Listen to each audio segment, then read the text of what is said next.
हमारे कल्चर में मानो जैसे एक ट्रेंड बन चुका है कि अगर आप पॉपुलर हो या आपके बहुत सारे व्यूअर्स हैं, आप एक सेलिब्रिटी हो, तो आप जब चाहो जो चाहो स्टूपिड सी बकवास सी स्टेटमेंट पास कर सकते हो, कुछ भी बोल सकते हो जो आपका दिल चाहे।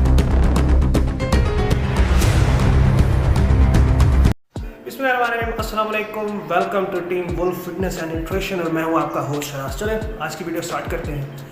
आज की वीडियो कोई रोस्ट या किसी मीम बेस्ड नहीं बना रहा हूँ, बट ये एक स्टेटमेंट है जो हमारे प्यारे डॉक्टर आयुष्मान खुराना, जिन्होंने पीएचडी किया है इंटरगैलेक्टिक यूनिवर्सिटी जुपिटर से। हाँ, वैसे जैसे उन्होंने थ्योरीज पास की है वैसे जुपिटर पे एग्जिस्ट करती हैं, अर्थ पे वैसी कोई थ्योरीज नहीं है। आज मैं उनकी उस थ्योरी को एक्सपोज करने जा रहा हूँ। उम्मीद है आप वीडियो को लास्ट तक जरूर देखेंगे और trust me you will enjoy. Most of the famous actor actresses और जितने भी हमारे ये डायरेक्टर्स म्यूजिशियंस, ये जब कोई एक ट्रांसफॉर्मेशन कर लेते हैं तो इन्होंने जैसे ठान लिया है कि खुद को एक फिटनेस एक्सपर्ट और फिटनेस ट्रेनर समझ लेते हैं और फिर अपनी वो लेक्चर झाड़ते हैं जो आपने ना तो कभी सुना होगा और ना वो इस अर्थ पे एग्जिस्ट करता होगा। ऐसे ही सेम टाइप पर्सनैलिटी है हमारे प्यारे Ayushmann Khurana, one of the famous director, actor, musician, choreographer, उसके अलावा एडिटिंग भी बहुत कमाल की करते हैं। अब इनके साथ ट्रेजेडी क्या, ये रात को सोए, सुबह उठे, पूरी रात इनके दिमाग में मानो जैसे आसमान से कोई नॉलेज नाजिल होता रहा, तो सुबह उठते ही इनको एक डिग्री मिल गई PhD in fitness and nutrition from intergalactic university Jupiter, क्योंकि इनकी सारी थ्योरीज जुपिटर एक्सिस्टेड है। काफ़ी एलियन टाइप स्टेटमेंट्स दे रहे हैं मौसूफ आजकल। इनकी वीडियो मैं आपको अपने चैनल पे कॉपीराइट के इश्यूज़ कारण नहीं दिखा सकता, बट मौसूफ कहते हैं कि वे प्रोटीन चाहे वो ब्लेंड हो, आइसोलेट हो, कैसीन हो, it takes 3 years to digest in your body.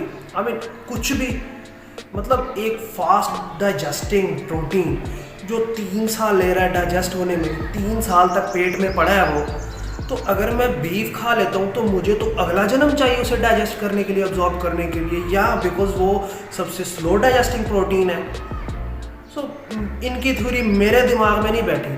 All these kinds of things are just hashtag shoot shit with confidence. मतलब कुछ भी बकवास बोलो इतने कॉन्फिडेंस से और इतनी बार बोलो कि लोगों को सच समझ में आए। एक मिथ क्रिएट कर दो खाम। बिकॉज नॉर्मली मैं ऐसी एक्सपोज वीडियोस नहीं बनाता, ना मुझे इंटरेस्ट है, लेकिन यू नो ये बात सुनने के बाद ना मुझसे मानो जैसे रहा नहीं गया।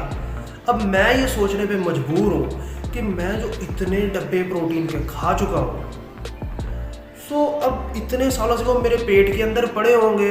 मेरे पेट के अंदर तो एक कुआं है जो मुझे पता ही नहीं है। You know I am some kind of a miracle human. Doctor Ayushmann Khurana साहब, अब मुझे आपकी थ्योरी से समझ में आया कि जो बच्चा पैदा होते ही एक डकार मारता है, वो जो उसने पिछले जन्म में कुछ खाया हुआ होता है ना, वो जाकर उसके अगले जन्म में डाइजेस्ट होता है।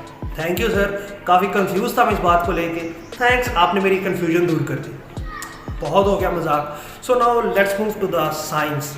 अब साइंस ये कहती है PNAS, proceeding national academy of sciences of United States of America, उनकी रिसर्च के मुताबिक 1997 में जो उनकी रिसर्च जो आज तक चल रही है उसके मुताबिक वे प्रोटीन आप कैसा भी लेते हैं उसका डाइजेस्टिंग में डिफरेंट होता है, पर एक जो उसका बेसिक रेट है वो डाइजेशन हो या एब्जॉर्प्शन हो, 25 to 30 grams of protein takes 3 hours। 3 साल नहीं, 3 महीने नहीं, 3 सदियाँ नहीं, 3 दिन भी नहीं, 3 घंटे। और ये वेरी करता है कि अगर आपका मसल मास ज़्यादा है, आप ज़्यादा ट्रेनिंग कर रहे हो, ये रेट वेरी कर सकता है, ज़्यादा भी हो सकता है, कम भी हो सकता है, डाइजेशन भी एंड एब्जॉर्प्शन भी। उसके बाद BJN, British journal national sciences from UK, वो ये कहते हैं कि आपके कुछ भी प्रोटीन जैसा खाने के बाद कुछ भी आप ऐसी चीज़ लेते हैं जिसके अंदर प्रोटीन होता है, वो 60 मिनट्स के बाद आपकी बॉडी में जो अमीनो एसिड्स होते हैं, नॉट जस्ट आइसोल्यूसिन, वेलिन, जितने 21, 23 टाइप के अमीनो एसिड्स होते हैं, वो सब 60 मिनट्स के बाद आपकी बॉडी में पीक लेवल पे जाके पहुंचते हैं। आप लोगों को यहाँ पे एक चार्ट नज़र आ रहा होगा जिसमें मैंने पूरी हर तरह की प्रोटीन, जितनी भी फास्ट डाइजेस्टिंग प्रोटीन्स हैं, एग वाइट्स, अगर वो कुक्ड है, अगर वो रॉ है, और वे प्रोटीन, कैसिन प्रोटीन, उन सब के आपको डाइजेशन और एब्जॉर्प्शन रेट्स नज़र आ रहे होंगे। आप देख सकते हैं।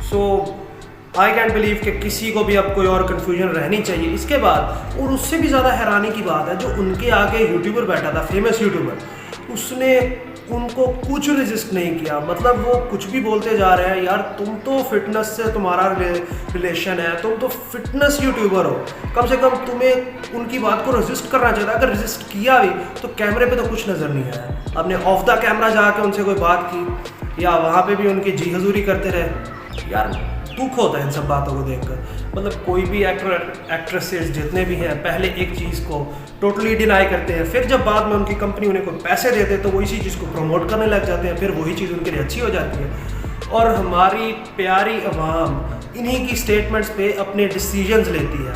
That is one of the most foolish thing. Sir Ayushmann Khurana साहब, अगर मैं आपको डायरेक्शन या जो कोरियोग्राफी या एक्टिंग बताऊं किस तरह करनी, तो मैं नहीं बता सकता, बिकॉज मेरी इस पर कोई एक्सपर्टीज़ नहीं है। मैं इस चीज़ में एक्सपर्ट नहीं हूँ।